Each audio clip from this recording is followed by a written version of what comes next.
This is an interview on the 13th of August 2005 with Kenneth, Richmond, Phelan, VX117704, Signaller, 39th Battalion, Headquarter Company, 1 Platoon. Ken, can you please tell us how you came to join the Army prior to joining the 39th Battalion? Well, on November the 5th, 1941, I can remember it so well, it was a call-up.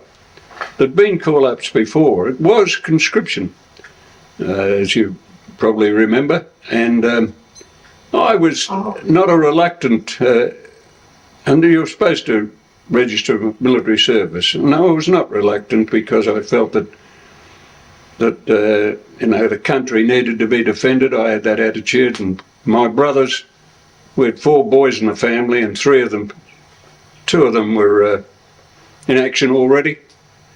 So I joined the 5th Battalion, became an infantry soldier and joined the 5th Battalion Victorian Scottish. Pleased my mother a lot because I wore a tail and kilt. And we were then stationed down at Mount Martha in a camp down there, and we were taught that the rifle, the 303 rifle, was our friend. We had to sleep with it and clean it and feed it, and learning how to be a soldier. Then one morning on parade, this is about 2 weeks or 3 weeks afterwards, I was in A Company, 5th Battalion, and the commander said, there is a special battalion being formed in Victoria, 39th Battalion. They're going to go and garrison Port Moresby. If anyone would like to join it, would they step forward? So I stepped forward. I really was a bit bored with army life, even after 2 or 3 weeks, because you didn't do anything much except learn how to clean your rifle. And so I thought this would be pretty much of an adventure. There was a big contingent from the 5th Battalion, Victorian Scottish, wasn't there, to go to the 39th? Well, yeah, strange as it may seem, I didn't know anyone except my special friend, Ron Simper, who became a signaller in the 39th. We'd joined the army together, we'd lived together and played football together, and when he saw me step forward, he stepped forward too. So, and Ron was a great soldier, a great man, not with us anymore. And that's the only bloke I knew, really, who had been in the 5th Battalion that went to the 39th. Well, we then went up to Darley by train, and I was just another soldier, and then there was a line up again about the new people that had come in.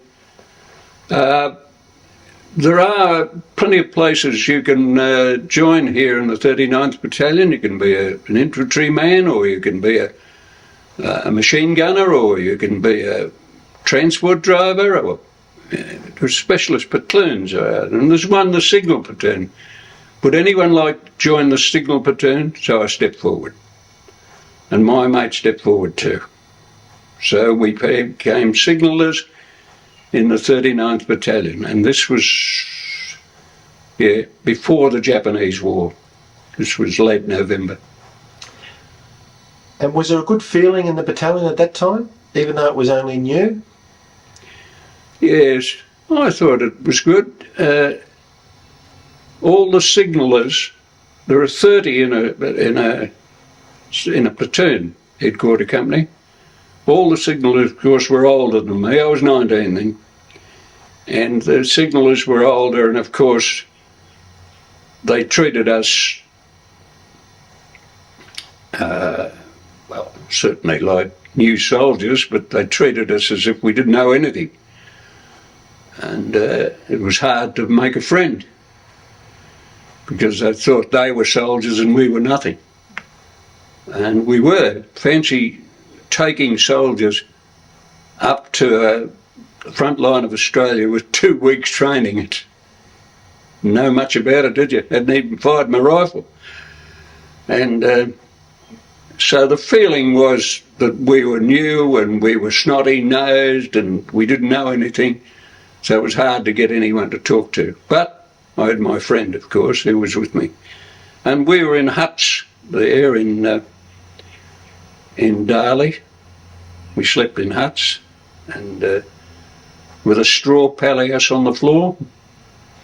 And we then started to learn how to be a signaller. While you were at Darley, Colonel Conran lined the battalion up and had a bit of a chat to them about whether they wanted to stay or not. Can you?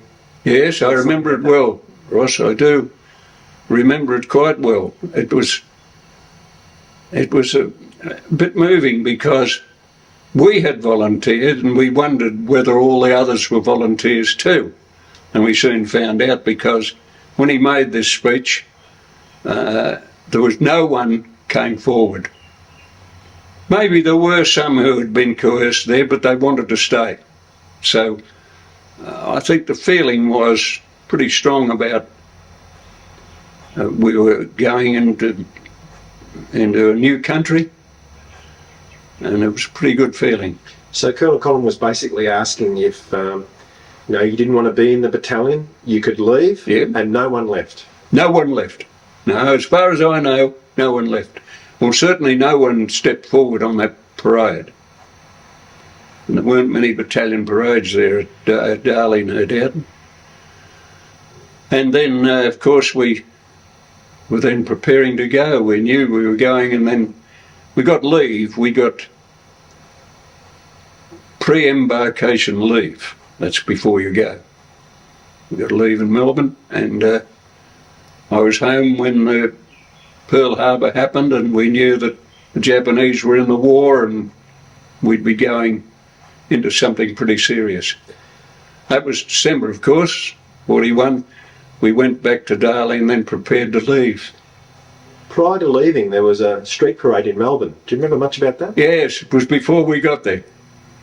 So the date was, we got to the battalion around about 30th of November, and I think the parade had just been on. They all talked about it.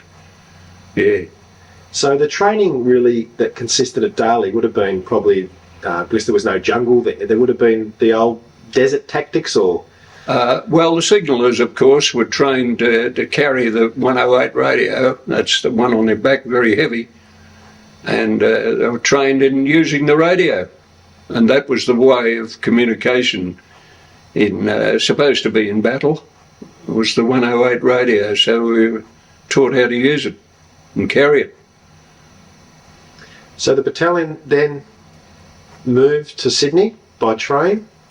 After training at Darley over Christmas? One very interesting part of it just before we left was the Army has its pride in being very callous and being doing the nastiest things they can do to soldiers. I suppose they reckon it's discipline, but on that Christmas Day, when we were in camp, we were ordered to dig slit trenches in between the huts. All Christmas Day we had to slave with a pick and shovel and be trained how to dig trenches. Pretty cruel. And people were coming and visiting like relatives were coming and visiting the Army before they left, because we knew we were going the next day. Pretty callous of them, wasn't it? You would have wished for a nice Christmas dinner instead. Yeah, I wonder where we had Christmas dinner. It was supposed to be served by the officers, wasn't it? Yeah, that's right. I don't remember. So you left on Boxing Day for Sydney? Left on Boxing Day, yes. By train? By train. Went down to Melbourne by train and then onto the troop train to Sydney. And of course we heard many, many times, "You'll be sorry." And we were sorry too, many times. And we stopped at Junee. I think we stopped at Junee on the way. Been there lately. And we all got out, middle of the night, looking for something to eat, I suppose. And we left. One bloke didn't make the train, got left. He didn't even come to And 6 months later, of course, we were saying how lucky he was. And so then we arrived in Sydney and went straight up to Darling Harbour in the train, straight off the train onto the ship. The Aquitania. The Aquitania. And they did a lot of shuffling to get Matt Binns, who had one arm, to get on, because you were being inspected as you went on. They shuffled him through. Matt Binns went up there. Is he still living, Matt, I wonder? Don't know. He played the bugle. He was in the band because he had one arm. He's in the book. Yeah, so, yes, and the headquarter company got C deck. C deck was a beautiful deck because there were cabins on C deck. And where there were 2 to a cabin, we were 3 to a cabin. That was all right. 2 had a bed and 1 slept on the floor. The Aquitania was a big ship, wasn't it? Yes, 45,000 tonnes, yes. And so it was a matter of, yes, when we sailed out of Sydney Harbour, of course, everyone looked at one another and said, will we ever get back? And of course it started to roll a bit and everyone said, oh, I'm going to be seasick. No one was seasick. It was a beautiful ship. We were 10 days sailing around the Pacific before we got to Moresby. I suppose the greatest feature was that they had boxing on board. They had a boxing ring. They put the boxing ring over the pool, no water in the pool. And of course it was entertainment for the troops. So I was a bit of a boxer in my teenage days, and we fought a preliminary, fought against the bloke, still living. He was a sergeant in the SIGs. He's up and he got his photo in Good Guts. Can't remember his name. He'll be sorry to hear that. And we had a fight, and I was then the best signaller, so I then went in the main ring and fought. And the incredible part about it was I fought Vic Austin. Vic Austin was bigger than me, and so we had this fight. But I said Vic won the fight, but I put up a bit of a fight, so I can remember fighting in the ring. I got nicknamed Punchy after that for quite a while. And the other feature I remember is that when you finished one meal, you got in the queue for the next one, because it was so long waiting for the meal. Yes, and so we landed at Moresby.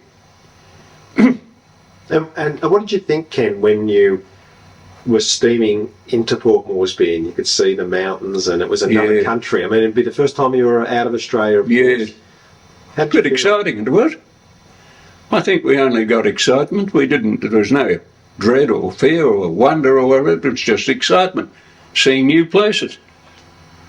And we got off on those boats. They were cutters, those boats, weren't they? They're run by the Navy. Because the Aquitania was too big to tie up to the jetty. Yeah, it couldn't have got in. Waited outside the reef, I think. And then we landed at the pier, a little pier there. And it was hot, and we carried all our gear. We had the sausage kit and the pack and the webbing. 2 basic pouches, the pack, haversack on the side, and the sausage kit over the head, over the shoulder. So pretty well loaded, and we're all saying, where's the barracks? Where are we going? Where's the barracks? And sat there on the wharf for a couple of hours, I suppose. Pretty hot, a lot of mozzies. And then someone said, fall in! So if you don't know what to do with the army, you march them. That stops them being rebellious, I suppose. So we marched and marched and marched and marched all night. And of course the natives were there, and we said to the natives, how far is it, mate?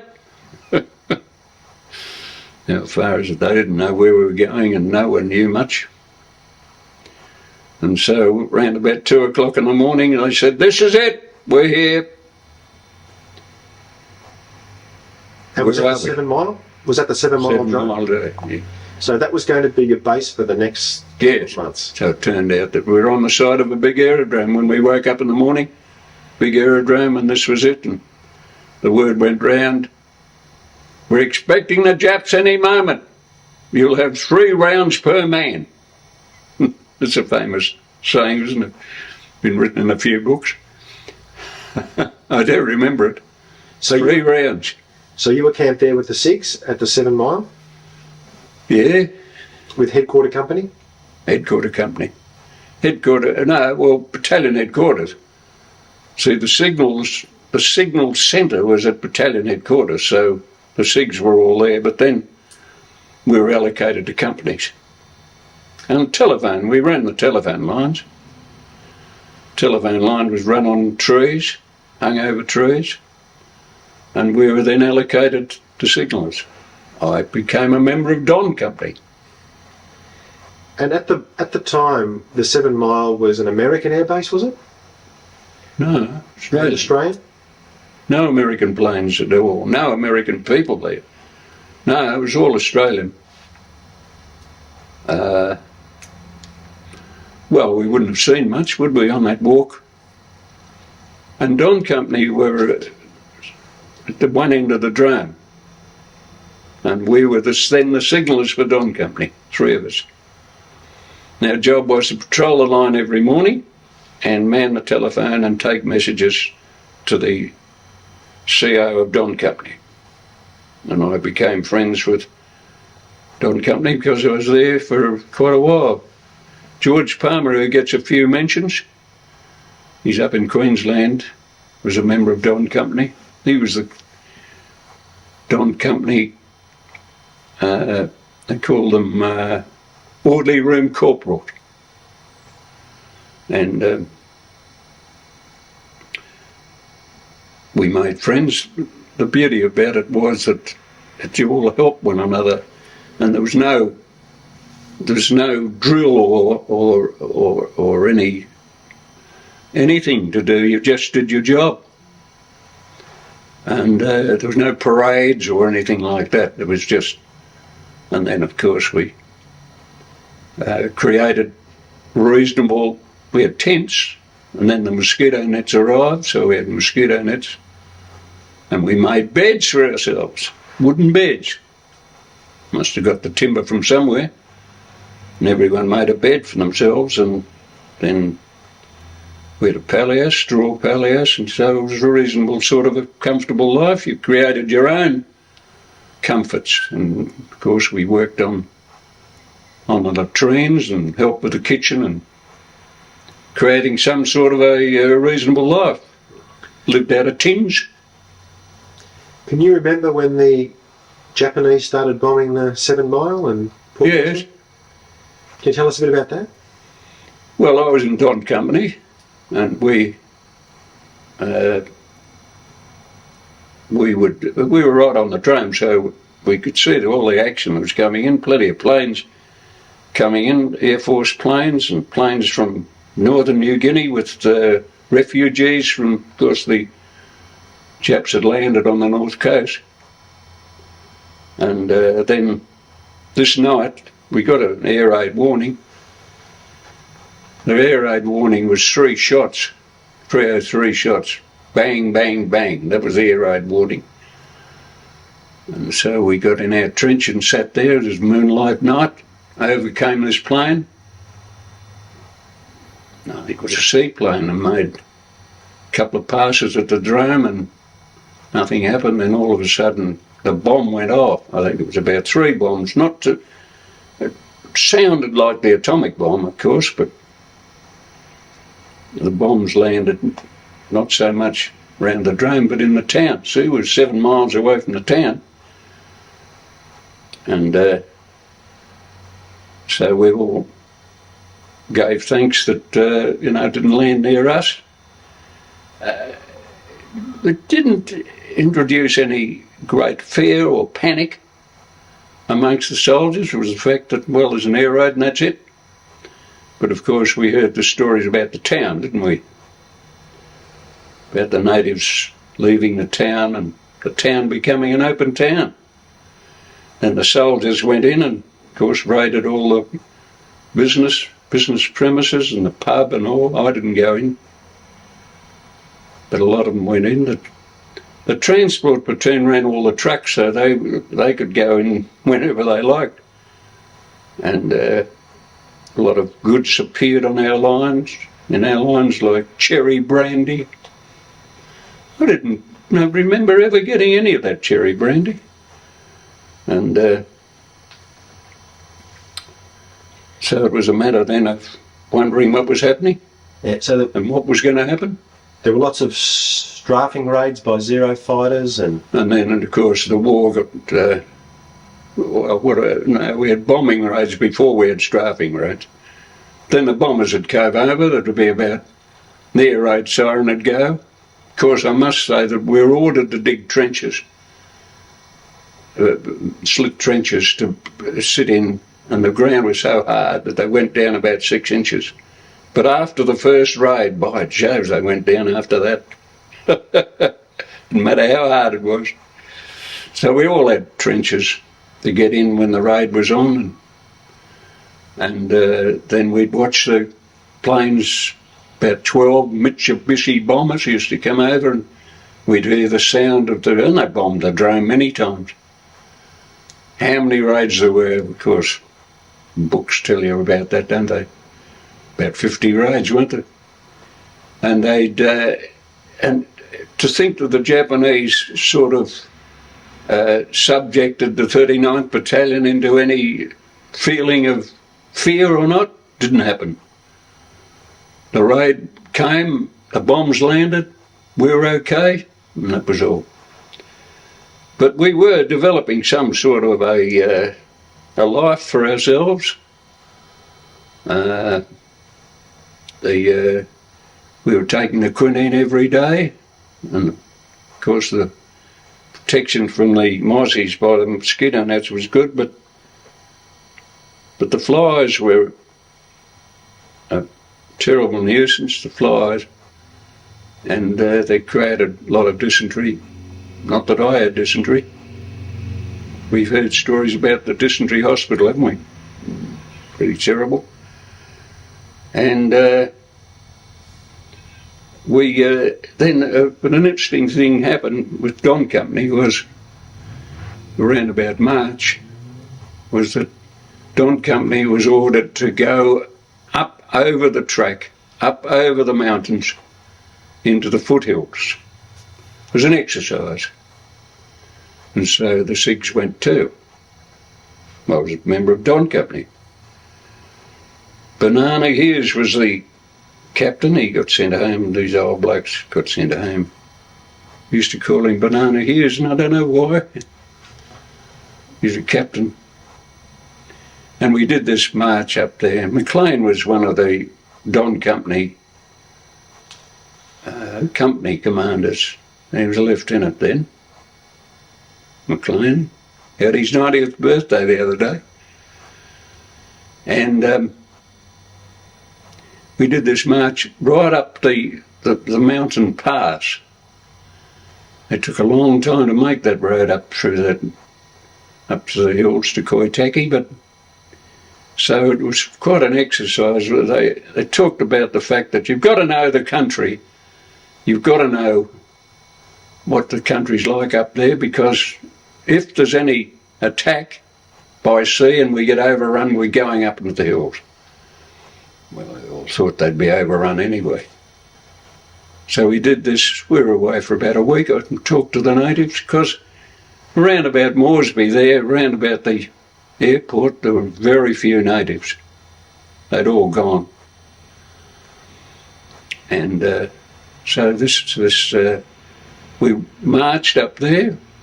Took about 3 days to march up and back again. So that was quite an exercise for Don Company. And then, of course, the episode of the Kitty Hawks coming was was a wonderful lift to the battalion. That was the 75 Squadron Kitty Hawks Yeah. that arrived? 75. That was a bit of a saga, wasn't it? I'd say it was, yeah. Yeah, well, we'd been staffed at that time. Before the Kitty Hawks arrived, we'd been staffed by Zeros. They weren't after us. We'd stand there and look at them and we'd say, was he looking at me? They weren't looking at us. They were after aircraft on the drone. So the strafing was, well, you know, as long as you survived, it didn't hurt you. It was all right. And then, of course, the Kitty Hawks came in. Well, the old story's written about quite a lot. They called them Tomorrow Hawks. And them coming, of course, and then the next bombing raid, they were up fighting the Japanese. Oh, what a lift it was. We all stood there and cheered and waved like a grand final. So we got lifted.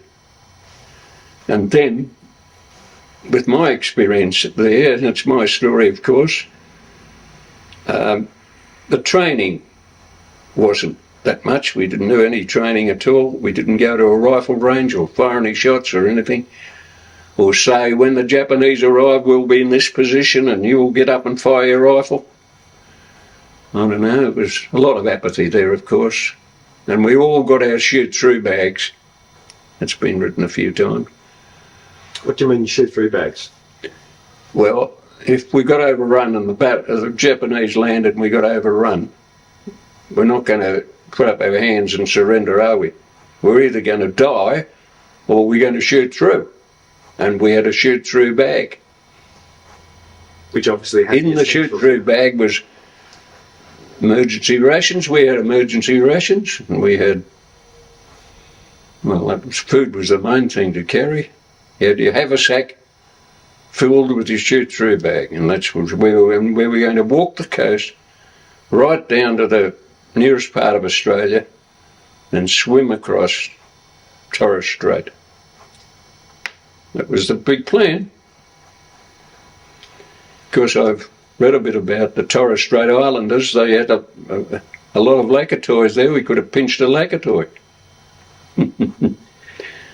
Well, so the feeling of apathy was very strong, Ross. It was very strong. We didn't have what we thought, any hope of surviving an attack by the Japanese. We didn't think we had any hope because Rebel lasted about 24 hours and all the others, you know, were similar. I wondered how we would have got on, because you never know. Because we had Bren gun carriers, and those Bren gun carriers would be pretty effective in a war around Moresby where there's no jungle or trees much. And they did a lot of exercises with the Bren guns carriers, and so imagine about 5 Bren gun carriers attacking those soldiers on the beach. Would have annihilated them, wouldn't we? So who knows, when the Battle of the Coral Sea came and they were coming, whether they'd landed and what we'd done. And the 39th was getting themselves fit. That was the beauty about it. The jungle, the temperature was hot, the mosquitoes were there in millions, and the flies, and the food was shocking. No refrigeration whatsoever. And yet the 39th Battalion were getting fit, and they were getting stronger, and they were getting acclimatised, I suppose. And I felt myself getting stronger all the time. Now, And, eventually, the Japanese did land on the north coast, and the 39th had to then move up the track. Some flew, move up the track to Kokoda. Now, B Company took off with Sam Templeton, and the SIGs were then allocated. Some of the SIGs were allocated to companies. You were allocated to C Company, and you went with C Company up the track. Yeah. Can you tell us a bit about that? Yeah, well, we were taken by truck, of course, up to the start of it, McDonald's Corner, as it was then, and we started to walk. Well, we carried the pack. The pack was, I think we had a haversack and a pack. And we walked. I don't remember it being very tough, first of all, but the way up to Urabawa was one thing that I can never forget. It was so steep that, of course, they cut stairs into it after a while, but there was no stairs when we were there. It was so steep that you had to hang on to trees and shrubs and all the side of the track to stop yourself sliding down. But the determination was just tremendous. Everyone was so dedicated to keeping up and not dropping out and making it, that it was just an example. Everyone set an example for everyone else, and we just went. And when we arrived at Ishirava, of course, everyone collapsed on the ground, exhausted. And that was, to me, the stiffest part of the whole track, the one up Imada Ridge to Ishirava, to Urapawa. And then, of course, it was a bit downhill after that, a bit uphill. And the incredible part about our trek was that we had a day off in Manari, where we had that photo taken. Battalion Parade, you remember? It's famous, isn't it? Bit of them up there. And we then got to Efogi, next one, and we got the message that the Japs had landed on the north coast and B Company are in trouble, and we had to get to Kokoda as quickly as possible. So Dean said, and Dean was the commander, and he spoke to us man to man. Dean, no, he was a great man. Captain Dean. Captain Dean. And he said, it's only a short way from here to Kagi.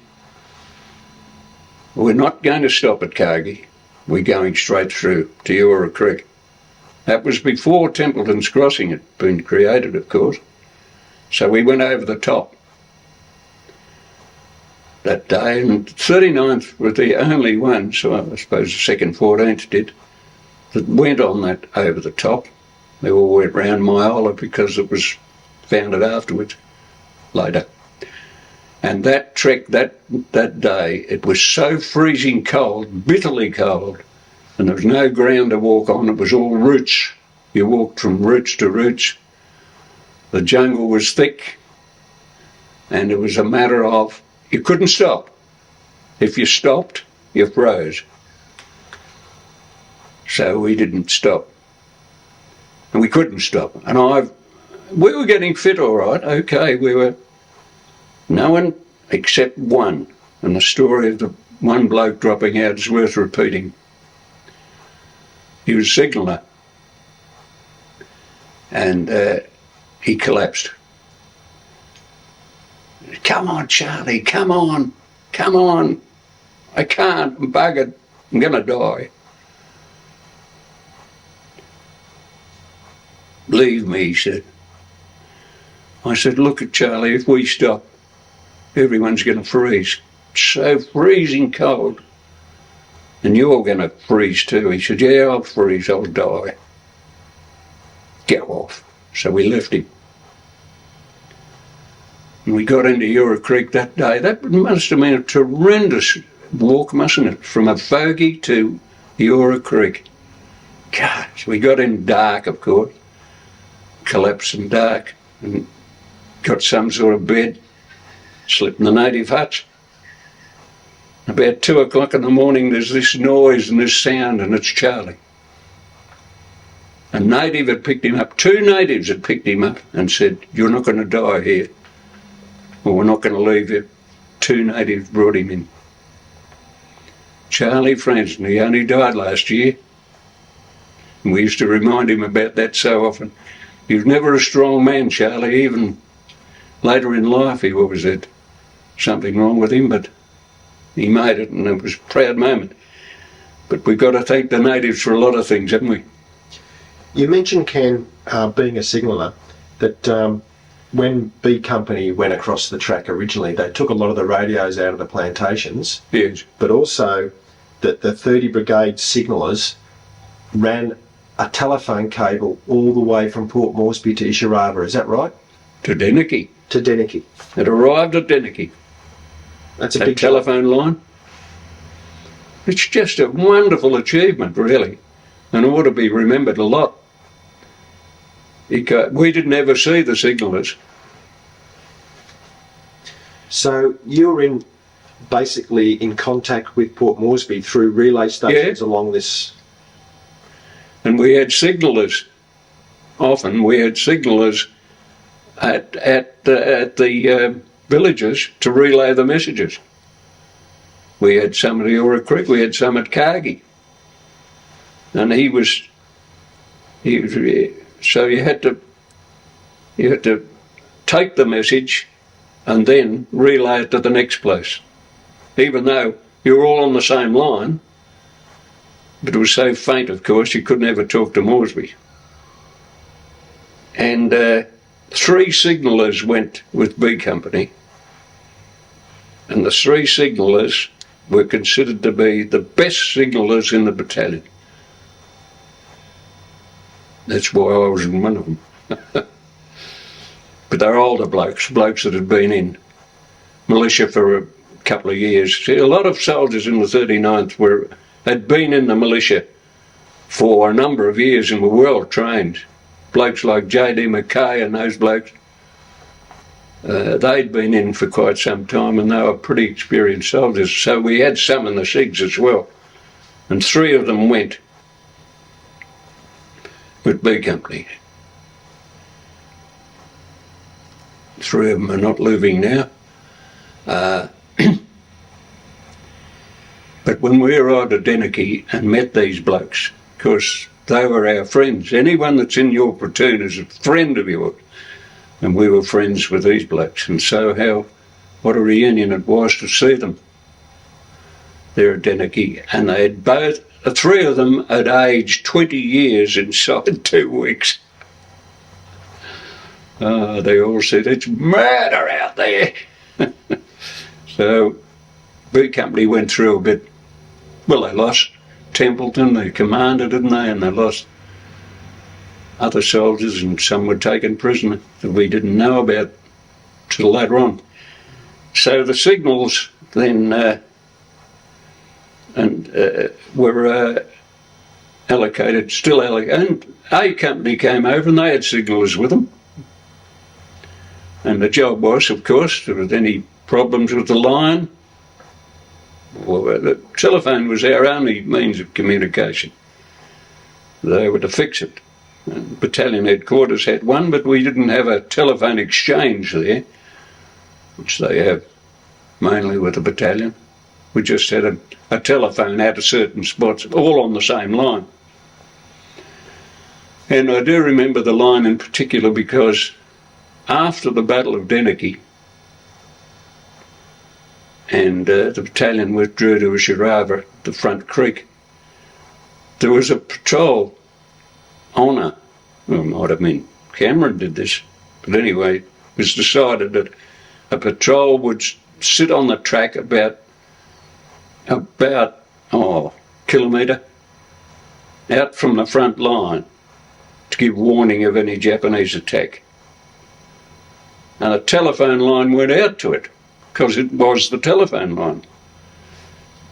When you withdrew, you cut that bit that was in the Japanese lines and used this bit coming back there. and because there was a telephone there, every time a patrol went out, a signaller had to go with the patrol. And his job was, if the phone went out, he was to patrol the line. And that would have been suicide, of course, but he had to handle the phone, and it was a 24-hour job. And so I went out with this patrol, and then the next patrol came up and took over. It was a section, I suppose.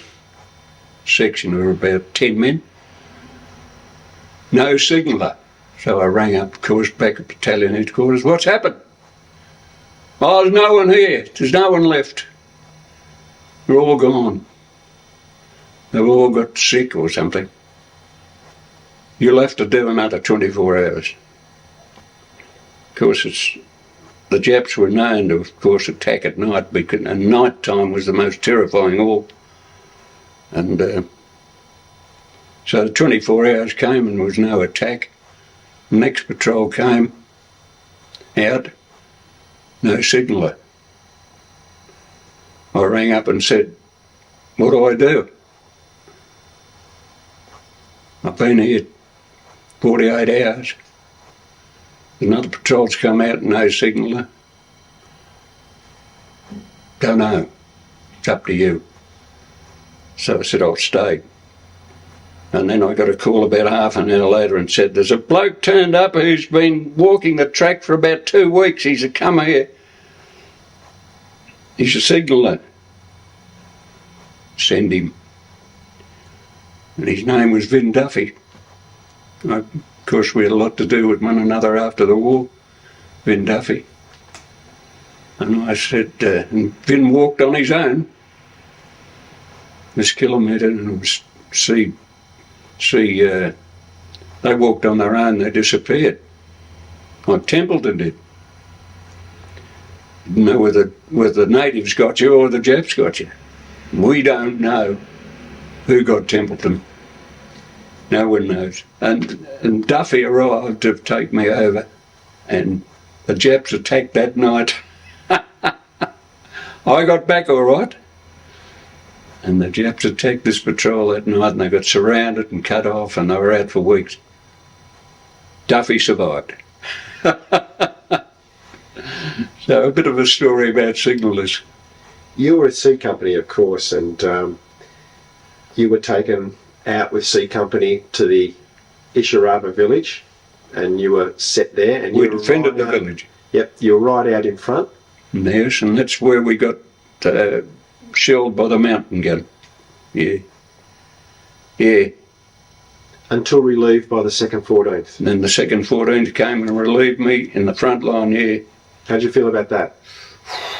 Never forget it, ever. Because the sergeant came and put me in a place where it was in the middle of the jungle, and I thought, he'll never find me again. I'll be left here forever. He'll never find me. And anyway, after a couple of hours, there was a noise through the jungle, and here he was. He brought the 2nd 14th bloke up. And when I went to Isharaba in 1999, with the 2nd 14th, of course I told them that story. They don't remember that bloke. But,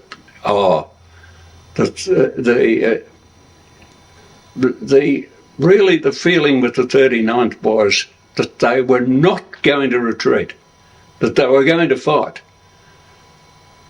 And when honour came, and was so kind to everyone, they were determined to fight.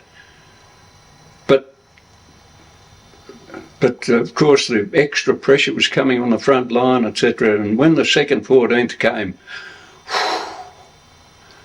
the feeling of relief was just wonderful. And they looked so strong and so fit and looked like soldiers. Because they took the brunt of the fighting at that area. They did too. In the old village, that was an open area, is that right?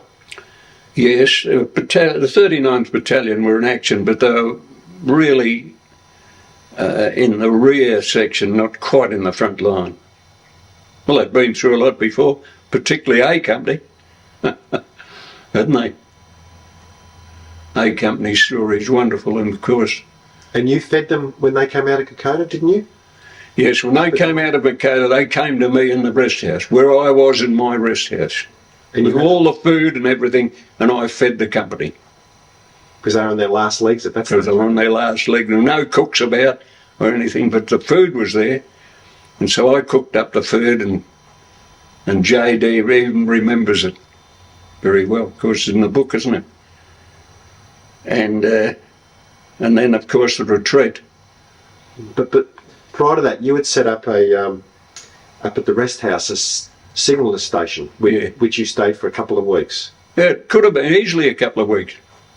At the Isharaba rest house? Because Merritt and E Company went through me and threw me out and went on to Deneki. Yes, that's right. So I was there for a couple of weeks. So Merritt wanted his boys to have a... One night's dry sleep. So you got kicked out of the rest house? Yeah. But when Merritt left, of course, I got back again.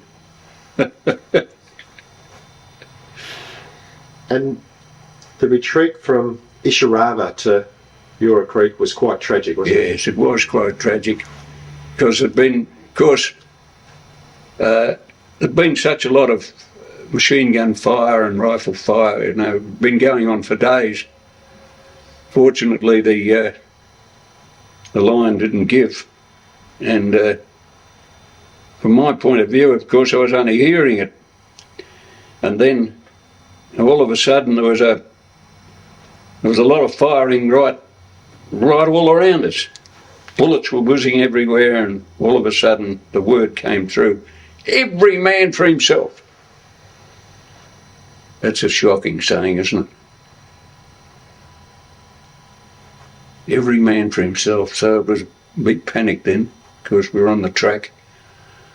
It's a matter of getting on the track, and it was like a human snake crawling along the track. Keep moving, keep moving, keep moving. And that's when, of course, Dean was killed at Deneki, and then his 2IC C Company was carrying those rifles. We've seen that, he's carrying all those rifles. He tripped over a root and one of the rifles killed him. Yeah. Jacob. Yeah, Captain Jacob, yeah. Captain Jacob. He got... That was on the retreat. Mm. That was a terrible blow to everyone. And the stretchers on the track and everything. It was just a matter of crawling all night. The incredible story is that night was when Keys got surrounded. Keys and his battalion headquarters got surrounded. 2nd 14th. 2nd 14th. It's really unbelievable, because battalion headquarters would always be at the rear section of the front line. All the companies would be in here. For his battalion headquarters to be surrounded like that, because that night, and at the withdrawal, when we were told to withdraw, everyone got on the track. What happened to Keys? Why didn't he get on the track? So I don't know. It's a tragic story, of course. Buckley got captain 2nd 14, and was also cut off there. And then we arrived at Eura Creek during the night. It was like a hospital, because there were so many stretchers there on the ground and wounded people. It was terrible. And that's the time when Cameron, who had been relieved as battalion commander, was still at Eura Creek, didn't go back to Moresby. When he picked me up and he said, come on, you and I are going to see if how far the Japanese are from Eura Creek. So he and I walked along the road. He said, I want you with me because you've got a rifle and you'll kill anyone that wants to kill me. So we found out there was no great immediate threat to Eura Creek, and went back to Eura Creek, and the next morning we were told to withdraw. 39th was still in action. Of course, they covered the withdrawal, didn't they, from Eura Creek? The rifleman, and of course, all the time the rifleman was the bloke who was taking all the brunt of it. All the others, you know, were doing their job, but they were nowhere facing the terror of it like the rifleman. And then we walked up to Templeton's Crossing in the withdrawal and got to Myola, where we hadn't been before because we came the other way. And amazing how I can't remember where I slept all that time or how I slept. But I went into the hospital in Myola, and there was my friend who I joined the army with, Ron Simper. He had malaria and he was taken to Myola, to the hospital. And he was in there, he didn't even know me. Was the hospital situated on the lake somewhere? Yeah, well, there was a bit of a village. They'd made a new village. Kynesville was the one who'd made the new village and got the natives. The natives whipped up huts as quick as anything. Gee, they were very good at building those huts. So you found the natives very, very helpful in the way they... Absolutely. Marvellous. The way they helped and carried supplies. Yeah. Oh, yeah. Carried supplies and carried the wounded. And I said to my mate, well, he didn't know I was talking to him. I said, well, I'll see you, Ron. Hope you survive. He was carried out. All the way back? 10 days they carried him out. And of course, for many, many years, he remembered that time. 10 days. 8 blokes were given the job of carrying him out. And he wasn't wounded, he had malaria. And so then, this episode hasn't been recorded too often.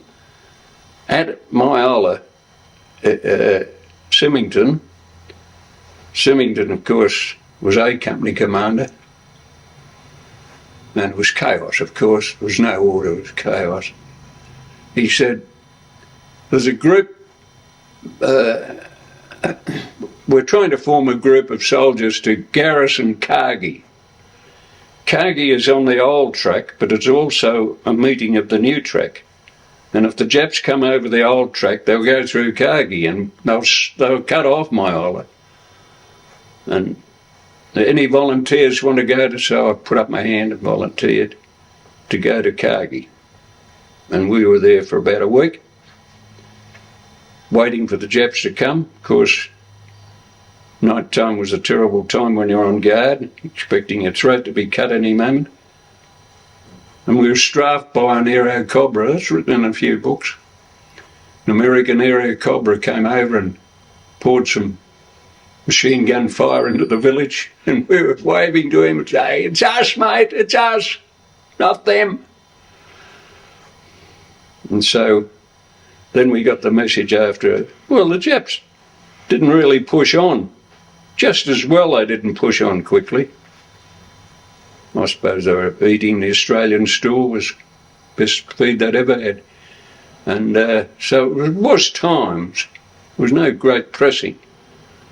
There was times, and then we got the message, the 39th Battalion will be withdrawn from battle. At Kagi it was.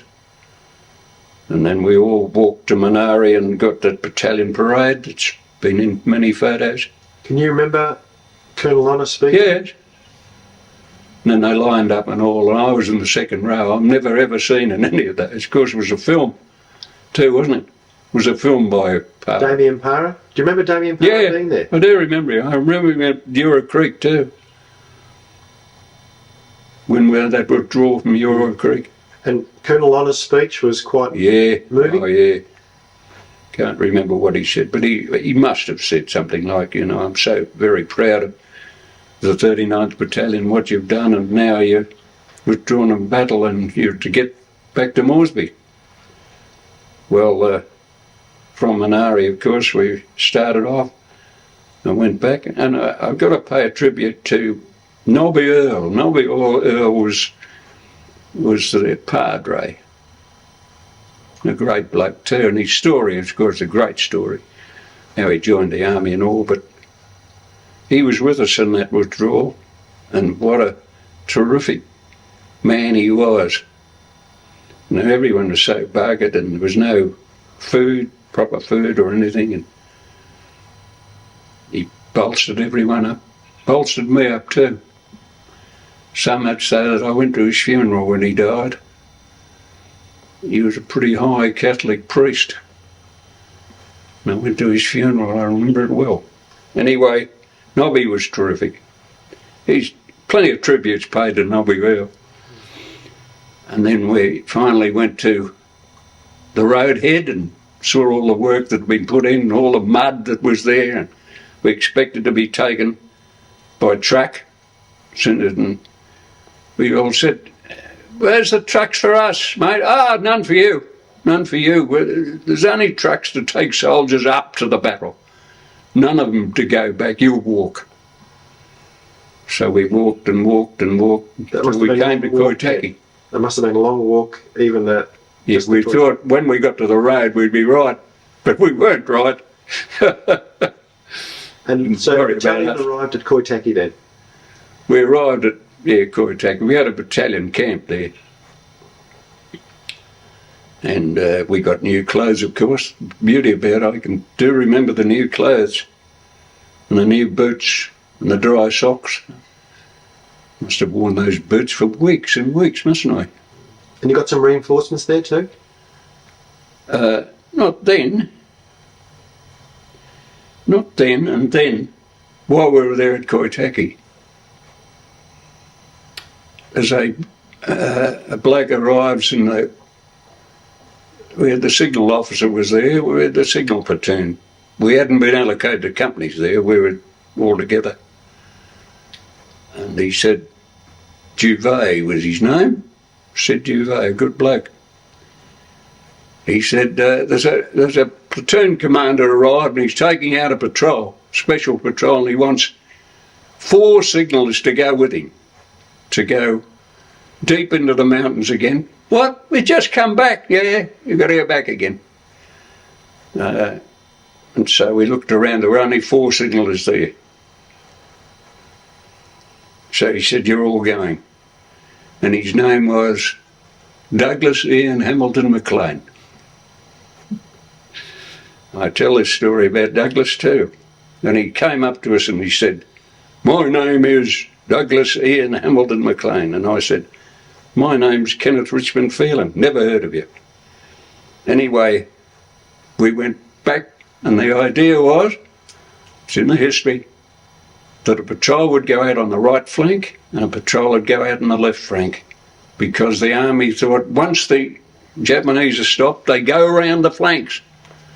And they've come up to him at a ridge and they've had the big battle of Brigade Hill and they're unstoppable. So you will go out and see whether they're going out the right flank. So we had radios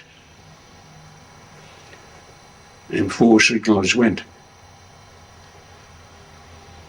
The other 3 blokes are not with us anymore. But we did this patrol with McLean. We were out for about 2 weeks from Koitaki. And it was a good patrol. We found a lot of 2nd 27th blokes who had been surrounded there at Brigade Hill, came through us, but we found no Japs. So after about 2 weeks we came back, and then the battalion was at Hombrom. We moved to there. They were in a defensive position on Hombrom Bluff. Then we'd been allocated to companies, SIGs, and we had telephone lines run out. They thought the Japs might take Hombrom. If they took Hombrom Bluff, they'd command Moresby. So we were there and we lost a bloke. It was so steep there, we lost a bloke who fell over the cliff or was eaten by crocodiles or something. We lost a bloke anyway. No one's ever found him. Speed Evans, he's on the list. And then they said, the battalion will march from Hombrom to the beach. Paradise Beach, they call it, was nowhere near Paradise, but it was down there. And so we had a forced march. Took us 2 days, this forced march. And at this time, the Yanks were there in Moresby. There was a lot of American units camped there, and we went through these camps walking. You'd think they'd transport us, wouldn't they? Like, it hadn't been long out of the Kokoda Track, and here they are forcing us to march down there. That was the cruelest thing ever. And so this is pretty well near the end of the Ken Phelan story, because when we got the forced march after 2 days and lived in these trenches, we were supposed to be beach defence, that's when I collapsed. I said, right, I'm gone. So I went to hospital and I had dysentery and finished up in that terrible hospital in Moresby, and then the rehabilitation. Back to Australia. Yeah. Well, Ken, Australia. on behalf of the 39th Battalion History Subcommittee, I'd like to thank you for this very interesting interview. Thank you. Terrific.